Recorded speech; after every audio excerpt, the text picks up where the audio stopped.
ബ്രസീലിൻ്റെ സുൽത്താൻ എന്നറിയപ്പെടുന്ന സാക്ഷാൽ നെയ്മർ ഈ വേൾഡ് കപ്പിൽ ബൂട്ടണിയുമ്പോൾ അയാൾക്കൊരൊറ്റ സ്വപ്നമേ ഉണ്ടായിരുന്നുള്ളൂ. 2026 ലോക ചാമ്പ്യൻസ് ആവുക എന്ന സ്വപ്നം.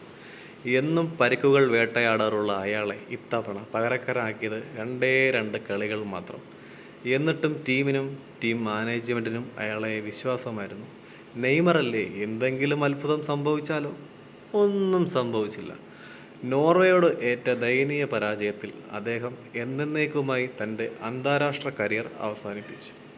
തീർത്തും നിരാശയോടെ മടങ്ങേണ്ടി വന്നു നെയ്മറിനും ടീമിനും ടീം ബ്രസീലിനും. തിരിച്ചുവരവ് നമ്മൾ ഒരുപാട് കണ്ടതാണ്. കളികൾ അവസാനിക്കുന്നില്ല. ഇനിയും അടുത്ത നെയ്മർമാർ വരട്ടെ. നമുക്ക് കാത്തിരിക്കാം. മികവുറ്റ ഒരു ബ്രസീൽ ടീമിനായി നമുക്ക് കാത്തിരിക്കാം. ബ്രസീലല്ലേ, തിരിച്ചു വരും, വന്നിരിക്കും.